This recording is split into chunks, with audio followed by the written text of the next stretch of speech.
Welcome. Thanks for tuning in. I appreciate it. Um, it's me and Shay coming at you. A lot of tail right here. Hey, buddy. Oh, I swear his tail is still growing. He's about three now, three and a half. But it feels like his tail just gets a little bigger all the time, or maybe prouder. Look at that proud tail. Perfect. He's grooming. He loves to groom. Once he came in off the street and got all cleaned up, that was became like his favorite thing. I took it as a sign that he was emotionally recovered from that experience because when when he came in, he was such a mess, and his fur was so matted, as they usually always are. They probably like literally don't feel good. You know how like you don't feel like yourself quite when you, I don't know, if you skipped a shower or something, and you catch up, and then you're like, you feel so good afterward. You don't groom yourself. I mean, most people don't, but maybe some people do. But that's his thing. That's how I know he's happy. And I don't know if you can actually hear him purring because he's pretty loud. Let me see if I can put the microphone by for a second.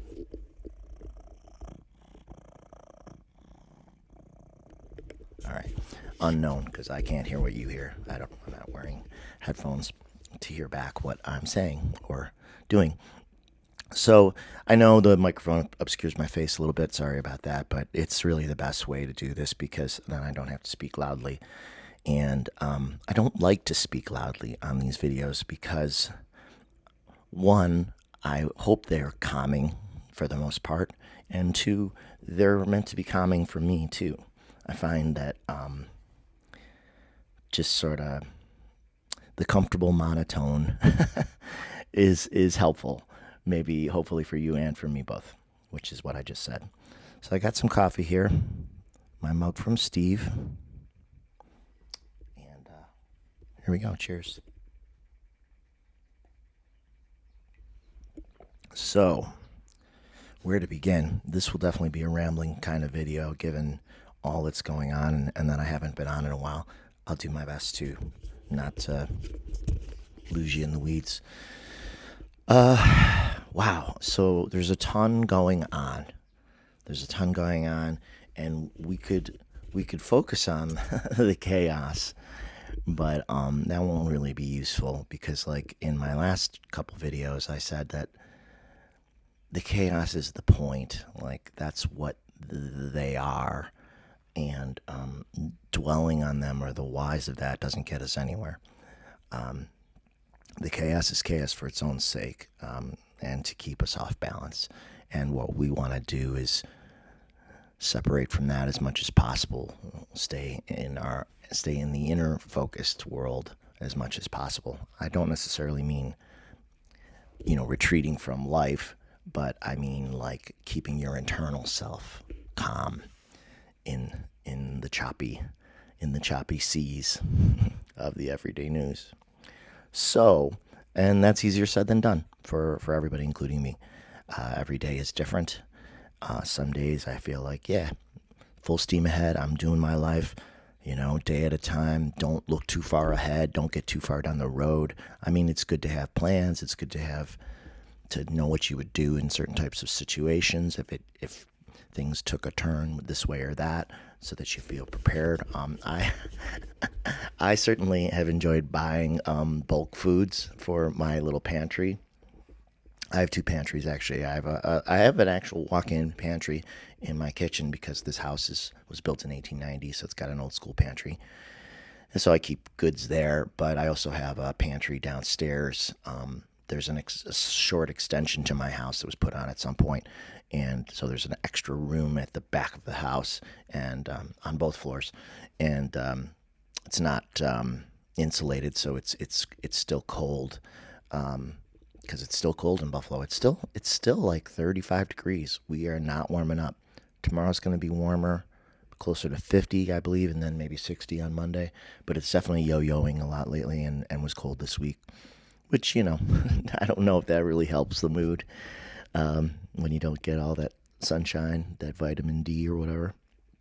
But I've been buying bulk foods for multiple reasons, just in case supply chains get really weird. And Also, I really, really enjoy using my rice cooker. I don't know if I've said this before. I I just got a 25-pound bucket of dried black beans, and I love black beans. And I've got also got same amount in pounds of lentils, chickpeas, and jasmine, well, like a black jasmine rice. I think they call it volcano rice. Anyway, I love that little rice cooker.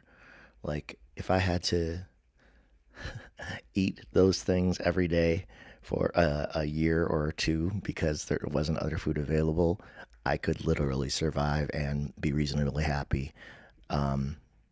Maybe as long as I also had hot sauce and whiskey. Always whiskey. There was a diner here in Buffalo for a long time called Amy's, and it was sort of like the local bohemian diner. It was run largely by well, yeah, I mean, I don't think they required the staff to be vegetarian or vegan, but the entire menu was vegetarian and vegan, and they were early to that. Like they I feel like they were open even when I was in college, like 30 years ago. Maybe different ownership, but at some point, maybe in the 90s or the early 2000s, like they went all vegetarian and vegan, and they had gotten really good at certain foods that were their specialties because you got to make it flavorful. And one of the things that I would go with my mom often, and sometimes my brother too, but one of the things that my mom and I enjoyed the most there were their lentil wraps, which were like these. They would get these huge burrito shells that were really the size of two burritos, and they would stuff them with lentils, um, and then actually it was really like what I like a lentil burrito. It was like because it had lettuce and tomatoes and cheese and and I don't know if it came like with a hot sauce inside, but really most people ate them with hot sauce. But people in Buffalo eat everything with hot sauce. Um, and if you like it a little zippy like that, as I do, and a lot of people I know do, including my squeeze, um, it zips it up. So we get those lentil wraps, or you could even get lentil and wheatberry wraps, which were equally good. And it was just a huge meal, and you'd have to actually cut the burrito with a fork and a knife in order to eat it because it was so thick. And yeah, it just tasted great, and you knew that it was doing you right, pretty much. So lately, I find that chickpeas, I just think are just delicious when they're cooked in the rice cooker.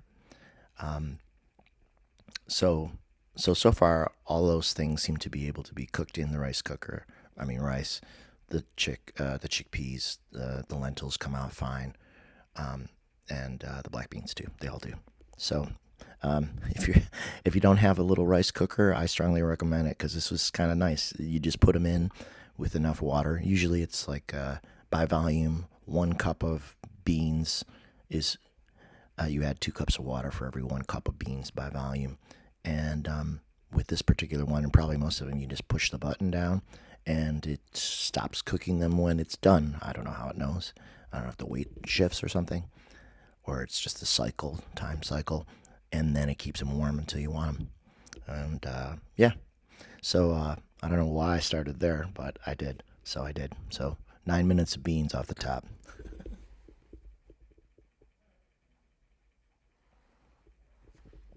Okay, so I've had a mix of interesting dreams lately and some, I guess, interesting sort of slightly different psychic experiences. That was the main thing I wanted to come on and share.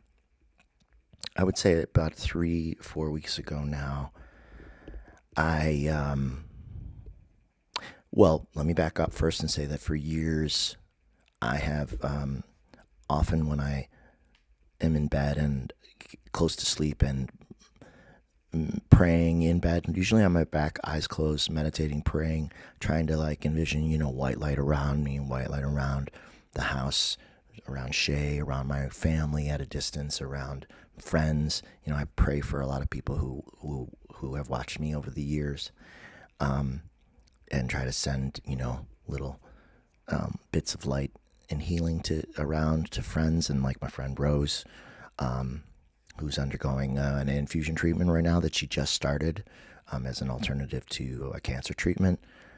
It's actually called the mistletoe infusion. I know very little about it, but she's only had one treatment so far, so there's really nothing to say, report about that for those of you who have asked about Rose. But I'll try to keep you posted if you're interested. So, excuse me. So when I pray, or if I'm just feeling kind of centered and more connected, I can have a day where it could be a nap here on the couch. It doesn't have to be bedtime, but generally my eyes are closed and I start to get swirling colors in my third eye. Usually, what they look like is they're kind of almost like cloud shapes. They're a little transparent. The colors can vary, but it's usually the colors that are related to the higher chakra colors, like purple, indigo, blue, sometimes down to green and yellow. I don't know really that I've ever had red, which is associated with the they call it the sacral chakra, like at the bottom. But I can't say for sure that I haven't. So that's been common for years. And then, like I detailed in each of the books that I've written, sometimes one of my connective things is I'll feel a presence in my third eye and my head will bob inadvertently or even like move in circles and stuff. And sometimes over the years I have managed to engage and ask questions of presences, but it's not as consistent as some of those psychics that I really like to watch. Like I'm nowhere near as directly plugged in as, say, Kim Carey, who I always talk about, and Dave Johnson, who I really, really like. I watch Dave Johnson a lot now. I also watch, more recently, I've been watching Tarot Mom a little more often, some Linda G, and some Sterling. But I don't have the same kind of connectivity. Though also, of course, I've been told that I'm most psychically connected in my dreams, which Kim has described before as me kind of sometimes traveling the cosmos, sometimes accompanied by my brother on the other side, Justin, or he's the guide. And I'm maybe a dimension hopper. I may be hopping through different dimensions in my sleep. It sounds ridiculous, but everything's ridiculous. I mean, really, everything right now is so absurd. I mean, I have joked that absurdity is the natural state. Like, nothing is really normal, but this is a little too literal for even me right now, the amount of absurdity. It's fun. I prefer fun absurdity, not concerning absurdity or outright stupidity. So anyway, like 3 weeks ago, I think I must have been lying in bed, getting ready to sleep, and or waking up, because those can be connective times because you're relaxed. I saw in the distance what seemed like 2, but maybe 3 swirly color shapes. So my eyes are closed, and when I say distance, I have a sense of like distance even with my eyes closed. So they were way like, sort of down the road of my closed eyes, down the hallway, you could say, these swirling colors that I saw. And it started with the purple and kind of a yellow green, and they seemed to be kind of like, they would overlap a little bit. The purple seemed a little more dominant, but the other one seemed to be coming along. And then I noticed, and this has happened before too, that it's like they were coming down the hallway towards me, the corridor, or maybe a portal.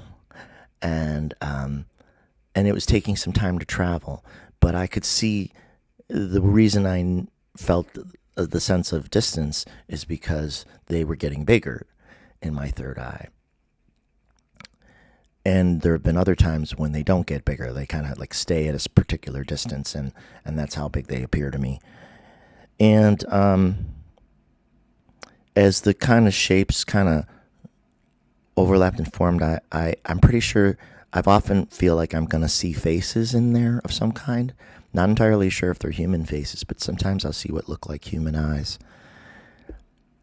This time, and since then, in the handful of connections I've had since then, a few weeks ago, I feel like I might also be seeing round, possibly alien eyes, like the eyes on the face of an alien, but it's hard to say. I can't say definitively. But these colored swirls kept getting closer and closer to my third eye, much like the effect I'm creating for you now. And they got so big, like, okay, they're starting off here. You're me, and they're back here. And this is slow, so this is happening over a while. And then, like, they're this big, and then, like, they're this big. And then the purple one is, like, right on top of me almost. And I'm thinking to myself, how much bigger can it get? And what's going to happen when it gets all the way here? And then it was so big, it took up the entire field of space, like around my head. It felt like it was around me, or even like kind of like somewhat inside my actual head. And, like all around, like imagine like, like kind of like, your eyeballs are roaming all around while closed, and it's everywhere. And I was thinking, okay, now I'm gonna get something, because they've come this distance, they've made this little journey to see me, and now I'm gonna get something more specific. And then like the center of the purple shape seemed to almost like separate and like swirl. Like the whole thing was swirling a little bit, but the center kind of swirled almost like it was gonna open. And I kind of thought I was going to see something through the center of that. That's how it felt, but I didn't quite get there, and that's when it ended. So, for those of you who watch Kim Carey, her Intuitive View channel, you can become a member, because she's doing a little less public videos now than before, but she does member videos a few times a week usually, and the way it works is she rotates personal readings live online on YouTube for the members by your first name. So usually my group is like, I don't know, R through V or something. I can't remember. Am I going here in the right direction? QRSTUV. Anyway, my letter was up. So it was my week to ask a question right after this thing with the two swirls had happened. So I wrote to Kim before the show, and I said, would you mind asking your guides what this was? Because it was a little bit more intense than the usual thing that I've had. And what Kim said was that she had the sense that it was a test run by these entities, if you will, or they could be, well, actually we can't say if they were spirits or something else, but she said that it was a test run to see if I would notice them this way, whether this was a way of communicating with me, okay? And then she said that she had a feeling that they were of alien origin, ETs of some kind. And that's interesting, because I can't say I've ever had a direct contact with an extraterrestrial, which is crazy to hear myself talk like this, given the way I came up not believing in any of this stuff so many years ago. To my knowledge, I've not had a direct contact with an extraterrestrial.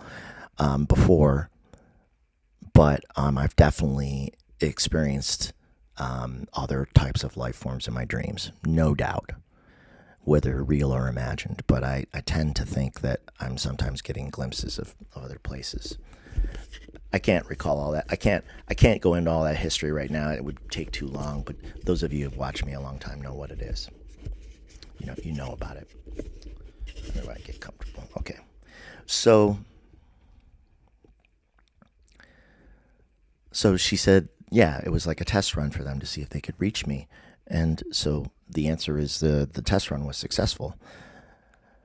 But I didn't, when they were really like literally kind of right on top of me, I didn't hear anything. There was no audio component. I just thought I might see something more. And since then, I've had a couple similar visits. They've been around at different times, usually when I'm in bed, either morning or night, when I'm getting up or going to sleep.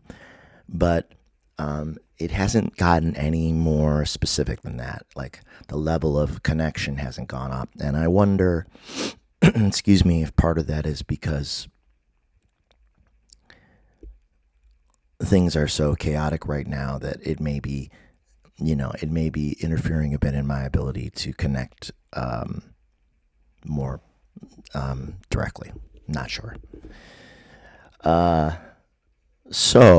But I would like to see where this goes. I would like to see if they can give me a kind of message and what they might say. Now, this is the part I hesitate to share, but what the heck? My channel is the strange channel already, so might as well go there. Well, then a couple nights ago, I had a dream about an alien invasion. Okay, but before you freak out, I'm debating how much to tell about the dream, but it's too late. I opened the door. I kind of feel like the way the dream was so bizarre that it was maybe planted by some prankster spirits, because it seems like, unless I specifically practically every night say, hey, keep me free from spirits floating by trying to send me any kind of weird dreams. My dreams could be anything. They could be the most beautiful scenarios that you've ever imagined, the most beautiful places that you've ever seen, or they could be just weird beyond belief, scary beyond belief. But I always treat them with some, I don't quite take them all literally. And I think of them often more like they're movies, or it's proof that I'm connecting to something beyond myself in the greater universe. But they're not necessarily all to be taken literally. I said that twice, kind of. But so I kind of feel like maybe some jokesters came along and gave me a dream about an alien invasion. But it was weird because it was so real in the dream. And the funny part about the alien invasion, well, before I forget, Dave Johnson just did a new video in which he said he kind of felt like maybe alien contact was nearer now than before.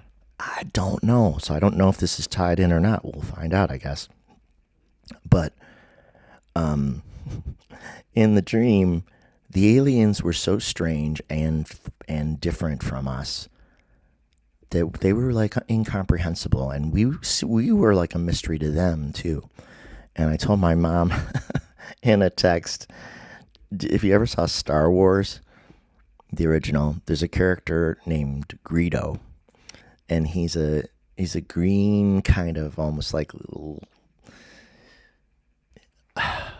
he's a green kind of lizardy kind of alien.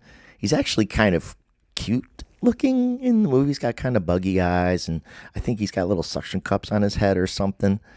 But Han Solo, played by Harrison Ford, encounters him in the cantina, in the famous cantina scene with the music, and shoots him, because I think Greedo is maybe a bounty hunter who's trying to bring in Han Solo, and he shoots him under the table. like dirty pool, you know. And in the dream, the aliens sort of looked a little like Greedo, except instead of being green, they were more cream colored, like an off white. Um, and well, you'll love this part. For some reason, they collected like pretty much all of us, all of humanity, and I think that they took us off Earth. I think I think they put us on ships, and I think they took us away from here because we were in like an environment that was maybe supposed to look like an Earth environment, like they were even trying to fix what looked like grass, but it was, you could tell that it was fake, like, and you could tell that you were not outside because there were like, it was like metal walls, but they were trying to like accommodate us in some way. And so the thought I had is that instead of like conquering us, well, they did conquer us, but I think what they did is they wanted the planet, but not us. So they got rid of us. And I don't think they knew what to do with us. And here's a possibly troubling but funny detail, which my mom laughed at, and I'm embarrassed to say it, but I'll say it anyway because that's what I do.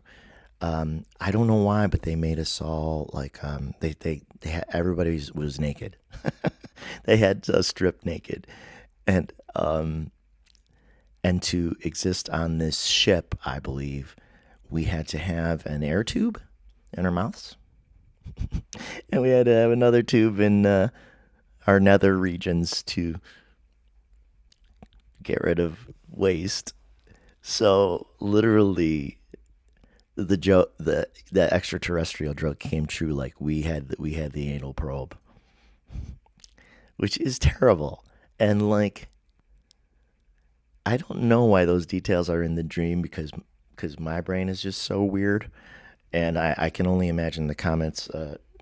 Some of you, you know who you are writing right now as you listen to this.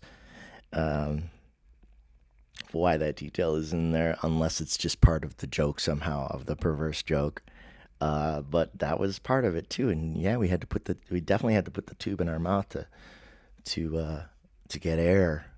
And I remember thinking, oh, they don't care if we pee everywhere, but they want to get the solid stuff through the tube. So it's semi-controlled environment. God, I can't believe the stuff I talk about. Um, yeah. And that was about it. I remember to think a few things. I remember thinking, well, that's it. There's nothing we can do about this, and everything is gone. And I don't say that to frighten, and I hope it doesn't come off that way. That's not what I think is going to happen. I really don't. But maybe it was that knowledge of like accepting, I don't know, accepting where you are when you are, or maybe it was a reminder to be grateful for what you have when you have it. I'm not sure. But I remember thinking, wow, that's it. My home is gone, my family is gone, and this is what is now. And I don't know if I thought even about tomorrow. I didn't go that far ahead. So there might be a little lesson there. I'm not sure. Um, I remember, too, another kind of not great detail that I'll try to make this a little lighter in a moment. They had like frozen a bunch of like animals and pets and stuff to remove them for transport, I guess. I don't know why they froze them instead of like letting them exist in the environment with us. Anyway, that's all kind of awful, right? So I better change the subject. But anyway, if someone alien is trying to contact me, I hope they give me some really good news soon, because I can't really leave you there for too long, because that's too awful. Um, I had a few other interesting dreams. So apologies for sharing. You're always, of course, free to turn this right off. I might. I don't know. Okay. I had another couple dreams that weren't so scary, but were still interesting and strange. A couple days before Kim Carey did one of her recent videos about a dream that she had about water that featured a lot of water. I too had a dream that had a lot of water in it. You can watch it. I don't know if this is one of Kim's public videos or private videos for the Intuitive Club members, which you can get a monthly membership. I think for $12 or something.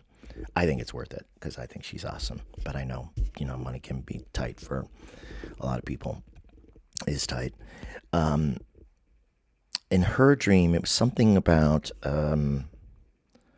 maybe almost like being on a choppy sea, but then off in the distance, she could see people with like American flags, like on land, trying to sort of lead a charge, lead a resistance movement or a comeback movement. It was something somehow positive. It was like getting through high water to to the other side, to a better place, to a better future. And my dream was kind of like similar, like a mini version of that, I guess, a more personal version of that. Because in mine, I was at the house I grew up in the suburbs of Buffalo, and where I lived as a kid from through age 3 to about age 22. And we had a long, narrow backyard.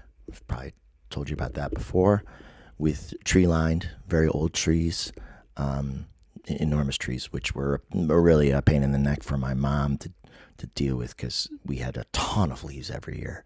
And also the limbs would, sometimes encroach on the house. But these were like 3-story trees or more. Anyway, the tree lines on both sides of our backyard kind of somewhat delineated the property line with our neighbors on each side. And we very much liked our neighbors on the one side, and we really didn't really like the neighbors on the other side. And the neighbors on the other side, they weren't awful people, but they were kind of judgy. They were Bible thumpers, and they tended to make that very well known, and you could feel their kind of judginess. And we were more I certainly was more punk rock kid, and freewheeling, and my mom was fairly permissive, though really, I mean, we have a mix of liberal and conservative beliefs, I would say. We tend to lean more towards the liberal side, but in some ways we might be considered conservative. But I mean, not the current conservative, not authoritarian, not this authoritarian garbage, which is masquerading as whatever it's masquerading as. So we didn't love the neighbors on the one side. Well, it happened to be in the dream that on that side, they had a garage that we could see from our backyard. They had a long driveway, and then we could see their garage if we if we stood at the back door. And we had a paved patio at that residence, which was nice because you could put the summer chairs out there. And I would play guitar in the backyard often, and my mom liked to lay out in the sun, which she would do there, and sometimes further out into the field back by our pool. And in the dream, we apparently we had rented, I assume, or someone brought a huge backhoe, like one of those machines that with the scoop on the back for digging up huge trenches of dirt or ground, or dirt or ground, or concrete, or when you're doing demolition work or they're building a house and they have to dig out the foundation, like a machine like that. And in this dream, water was beginning to rise in our neighborhood. So here's the parallel to Kim's dream. And I guess in order to protect our home, we had this backhoe, and It's, but it's weird because I don't know who was operating it. So I kind of felt like I was watching this just happen. Like I didn't know who had planned it all out, but it was to our benefit, but not necessarily to our neighbor's benefit because the backhoe smashed down through their garage, just took it out in one hit, and dug down like 10 feet into the ground, that whole lot, that whole space where the garage was, which immediately filled up with water because the water was kind of like almost like coming rolling over the hills. And then the backhoe literally like dug a trench, like a 4 foot or maybe a deeper trench, all the way along our property line on the side with those neighbors. Now here's a funny aside. When I told my mom about how the backhoe, demolished our neighbor's garage in the process of digging out the hole that would maybe capture some of the water, she was like, I think she said good, which is really mean. And a joke too, for the most part, because we didn't love those neighbors. They're still there, I believe, still there in that street, all these years later, because my dad is still in contact with the husband of that husband and wife couple. And they had kids too, who we didn't really hang out with or know, because they were older and moved away earlier when I was still a kid. Anyway, so the backhoe digs this trench all the way up to the property line, right at the front of our house, next to to a big tree in front that I used to like to climb. And I was not a great tree climber, but this one you could get up about the second story. So sometimes I would climb up in that tree and just hang out, stargaze, wonder, dream. I kind of have it almost idealized now in my memory. When I think about young stargazing and dreaming about a future, an exciting artistic adventurous future. So once the trench was dug along the property line, then a wall was installed. Like, almost like the sound barrier walls that you see on the sides of highways. It was very tall, and the water was coming in, and we were protected. But it's funny because, of course, since the wall stopped right at the street, like, I would think you'd have to keep going. I would think you'd have to build a wall on all four sides in order for it to be practical and actually save the house. But of course, the whole scenario was kind of farcical to begin with, not meant to be more symbolic than realistic. So this barrier was enough to keep us safe on that side, which apparently was all that was needed, or that's just where the dream ended. And I found that very curious. And I know that water can represent emotion, and certainly there's a lot of emotion right now, and a lot of drama and a lot of chaos. And like in Kim's dream, the water is something that has to be like navigated, and we got to get through. So I thought I was kind of fascinated that it happened within a day or two of her dream. And it's not the first time that I've had dreams that cross over with Kim. And I told her not long ago about, I don't know, several months ago, about a dream I had in which she was in which we were both kind of like telepathic and kind of communicating with each other among a group of other people, some of whom were more friendly than others, but we had the ability to kind of like avoid any of the problems in the room by having our communication be more direct and discreet. And that's kind of how I think of this broader spiritual community sometimes. Like, for anybody who thinks that any of us who are into this or believe in it are just kooks, that's totally fine, because they're more likely to simply just ignore us, which I don't care. That's fine with me. So it's a way of, I'm not saying maintain our anonymity. I don't really care about that.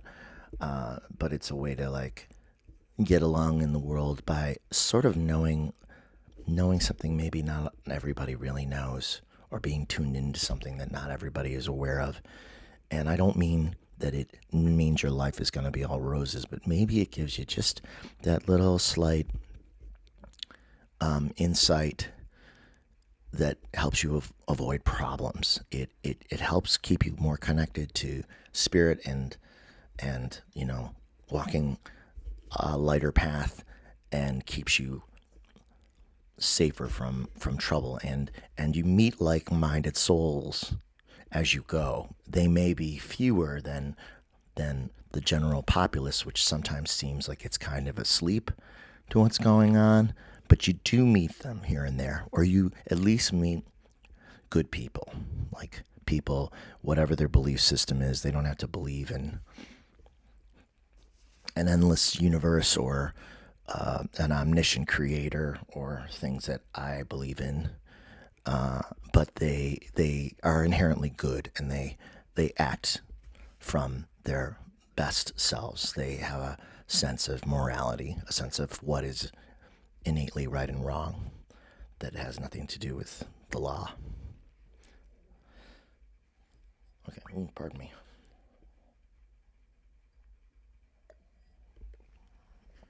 Man-made law, I mean. So the water dream was interesting too. I thought it was cool that I, kind of did a crossover with Kim. It was another like sort of affirmation for me that I'm still in the game of connectivity.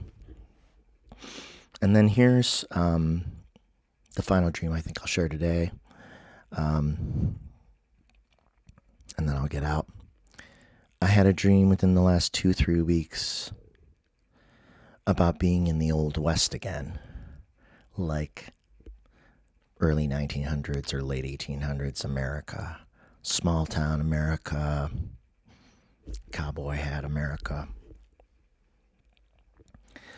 And before I describe that dream, I'll tell you that I have been doing some research, and I have a buddy, a friend of a friend, who used to be a county sheriff, and I wanted to look into how I could go about perhaps purchasing a shotgun for home protection.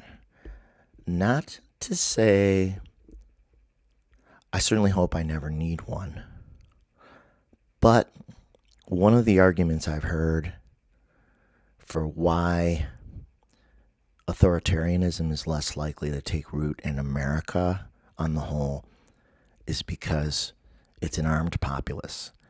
And I'm not a big gun fan, and there's a part of me that feels like the law of attraction has some reality to it, by which I mean when you own a gun, maybe you attract the gun, if you know what I mean. Like the fear, if you buy it with fear, that then you attract that fear. So I've always hesitated to get one, and certainly to get a pistol or something like that, I'd have to go through a whole permit process. And my friend of a friend, the county sheriff, said, he said in the city of Buffalo, if you tried to get a permit, it would take you at least a year. He said, but you can, but of course, given the ridiculous, way the gun laws are in the country and the state, by contrast, you could walk into almost anywhere and get a shotgun with a basic background check. And I'm slowly learning about shotguns, but there are all kinds of different shells. You can buy shells that will definitely stop a human being, but with buckshot, but they won't blow a hole through your wall. But you can also buy shells that will blow a hole through your wall. So I'm gonna pretty much stick with the ones that don't blow a hole through your wall. But I might have a few of the others on hand too. But I better mark the box as well, because I don't know. I'm a novice. And my friend, of course, the sheriff, said, "Have you got somewhere you can go practice with this thing?" He's probably like thinking, so I don't, so that everything is safe. So I'll try to figure that part out. But I was thinking, the reason why authoritarian governments have trouble. They have trouble taking root when the populace is armed, because if someone comes to your door, say a federal person comes to your door for some reason that is, for some unknown reason, but they don't know whether you possess a firearm, they they may they may think more thoughtfully about what they're going to do, or think through whether they're going to carry out an order or not. I'm not suggesting, I really don't want to create fear. Seriously, I'm not suggesting that anything like this is likely to happen anytime soon, but I would say that some of these ICE detentions are troubling because, like in the case of this one guy who was actually an American citizen, and I got essentially deported to, I think, where they were taking them, Venezuela or El Salvador. You know, this ridiculous arrangement they have with another country to take in immigrants but put them in a prison there. That seems like, to even utter a sentence like that in 2025. If you had asked me 20 years ago if I ever thought I'd say something like that could happen in the United States, I would have said no. But so many formerly somewhat sacred traditions, and I don't know how I want to say this. We've blown past a lot of barriers that used to be thought of as common sense barriers. And now, at times, the government seems to selectively ignore laws that they don't like. And apparently, you know, with some of these folks that they deported, they were deportable. Yes, they could have their status revoked. And I'm not going to get too far down into the weeds of that, because I just don't feel like it. It's just too mucky.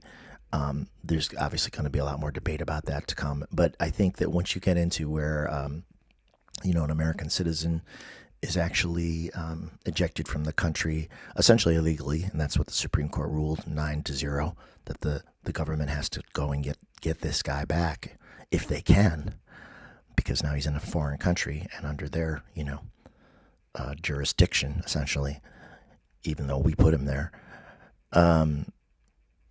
When you get to that stage, I think I agree with some of the commenters that that's a test run for pushing the envelope of the law. And since Mr. 47 has previously talked about punishing enemies within, we don't really know how far he would try to go with, removing other American citizens for various reasons, which they'll try to fabricate. So resisting it now is really important. And yeah, it's a mess. And I didn't mean to go there, but I guess it's all related to the dream, too, that I'm going to share with you when I finally get to it. I promise it's all related in a non-linear way. So I kind of was thinking, all right, I think it's time. Like, I'm going to get a shotgun for home safety. And I mentioned this to my father, and it turns out that my grandfather owned a shotgun. I had no idea. And my grandfather, I bought my grandparents' house from my father and my aunt. So, that gun was here in this house. And apparently my grandfather also owned a pistol too, which my dad said that he kept in the drop ceiling in the kitchen, but which he could reach because he happened to be 6'4" tall. So he could actually reach up into the tile and get his pistol if he needed it. But he also had the shotgun. And it turns out that the shotgun is from 1957. My dad sent me a photograph. It looks brand new. It was made by the Ithaca Gun Company in Ithaca, New York, where I have performed, though not recently. I performed there more regularly when I was younger. And Ithaca's about 3 hours from Buffalo, I think. Maybe a little less. And my father called them, and the Ithaca Gun Company still exists. And my dad even had the old shells and stuff, though he was advised to get new shells. So I'm going to be gifted my grandfather's 1957 shotgun. Now I'll tell you the dream. Before I found out that my grandfather had this shotgun, I had this dream about being in the old wild, wild west. And the people who were in it were a man who was my father and a man who was my grandfather. But they weren't my actual father and grandfather in this life. So I don't know if this is a past life memory or just a related dream. But in the dream, we were basically living in some rural small town area. And I remember my father in the dream being a skinny, tall guy with a cowboy hat. And I think I was wearing one too. But I was definitely a kid because I remember at one point when he had his arm around me, I could feel that he was taller. And my father is taller than me anyway. My father is tall as well. He's 6 feet tall. Not as tall as my grandfather at 6'4", but I mean, I'm relatively short at 5'7".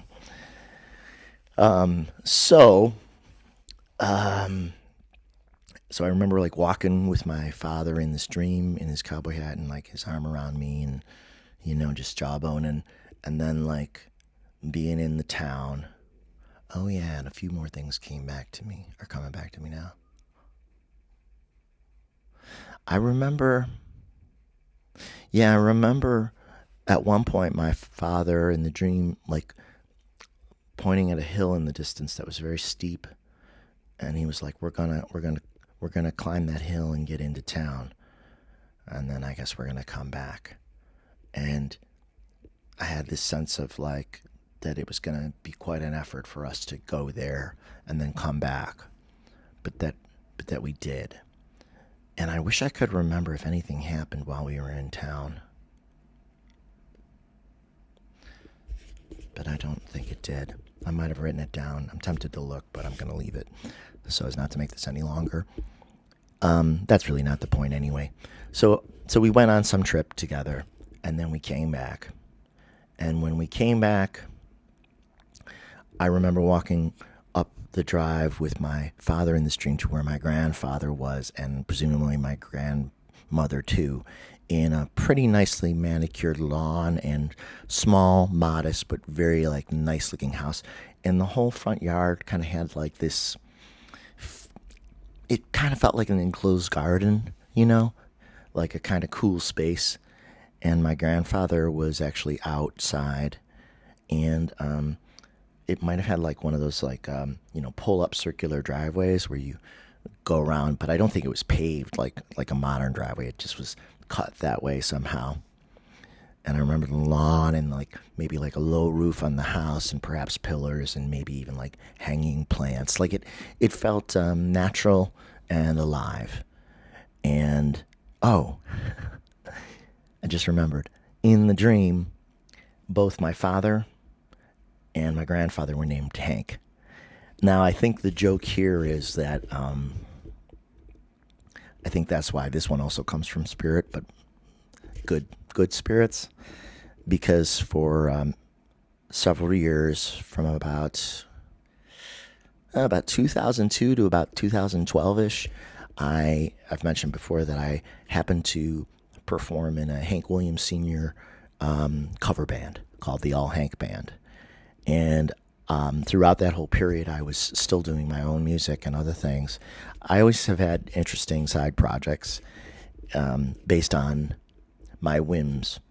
Like, if I get interested in something and I want to try it, then I try it. And I got interested in Hank Williams when I was around the age of 30, which ironically is the age he died at.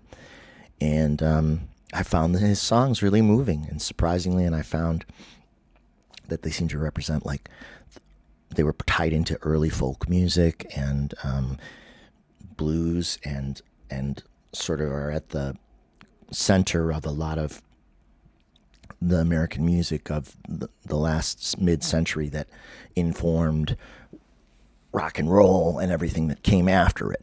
So like as you trace back artists that you like, sometimes you find another artist who inspired them. And I think I got to checking out Hank Williams because I had listened to a lot of Bob Dylan in my late 20s. And I have mixed feelings about Bob Dylan because I've seen him in performance a couple times, and once was really good and once was not really very good. And it really depended on his band because his voice is not really held up very well. But he had an excellent band when I saw him around, Jesus, when even was that? 2000 maybe. And then another time that we saw him maybe around 97. I think we left. I think I had free tickets and we left. So, but Bob Dylan had said that he thought that Hank Williams was the best songwriter. So I was like, oh, I better check out Hank Williams. And I never could. I was aware of Hank Williams Jr., but that was kind of maybe too whatever rowdy rock country that I didn't find very interesting. But like I said, getting closer back to the Hank stuff, I found that had the essence of folk in it because the songs were about people and their everyday lives, and I like the language and I like the playfulness and the mix of emotional states. Like some songs are playful and flirtatious, and the language is fun and colorful, and then other songs are quite lamentful and like reflective of the hard life in the country. And I think this is why, well, the way I was raised, we never, even when I lived in the suburbs, we had a like kind of a mixed group of people on our street. Like we lived in the, like, I would say like the kind of mid-price section of town, not the sort of poorer houses that were on the numbered avenues on one side of town, and not the nouveau riche of what was called Wurlitzer Park development, which was all the new plastic houses that were a little, hoity-toity. I knew, even as a teen, that there was something false about that construct. We lived in a neighborhood that was really right smack in the middle. Our house was modest, but it was wood, painted brown. And like I said, and I lived on a dead-end street, and most of the neighbors were just, working people, but some had higher jobs like nurses and, more educated, and then some people were not very educated. Like our neighbors down the block, two different sets of neighbors were just totally working class folks, and we got along with them just as well as anybody, as long as they were polite.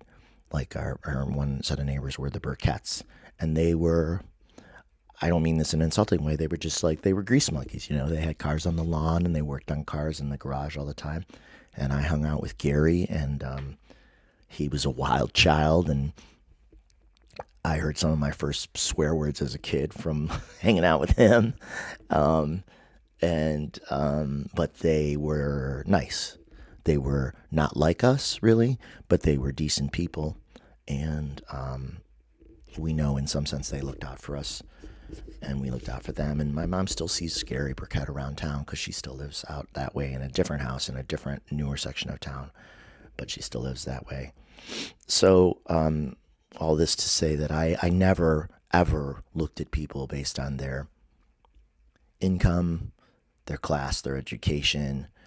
I was never impressed by people who were wealthy just because they were wealthy or because they were educated, nor was I ever impressed by anybody. Like, it didn't make any difference. It all came down to the individual people, and I guess I'm proud of this because that comes from my mom for sure, and my dad too. They're both this way, especially my mom though, where you evaluate people one on one. You don't take you do your best to not to judge them based on what anybody else says about them. You go on your own experience with them. And so all of this to say, I was able to relate to the Hank music as kind of like music of the people, even though the music I make is, my own music is, not that it's not like that, but it's just different. It's hard to describe. Yeah, I won't go there for the moment, but because I want to keep it with the Hank, because I'm already deviating from the dream. See how easy the drift is. So in the dream, with of being in the Wild Wild West again, my father and my grandfather were both named Hank, and then, but they weren't. It wasn't Hank Williams. Neither of them were Hank Williams. I think that was just like a Hank reference to events in my own life, and I think there may have even been like a Hank record on the table, maybe in the dining room or something, but I'm not even sure that that's possible because if the dream was early 1900s, he wouldn't have even been alive yet because he lived from. I should know this. He was born in 1922, I believe, and died in New Year's Eve 1952, if I've got my numbers right. So I guess then his records were coming out in the late 40s, early 50s. Wow, right after the Second World War. Well, that surely informed some of the music too.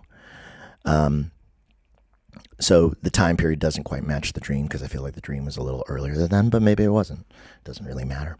But I just thought that was a fun little nod to my own Hank experiences. And so I'm with my grandfather and my father in this dream, both of them in their cowboy hats and me too.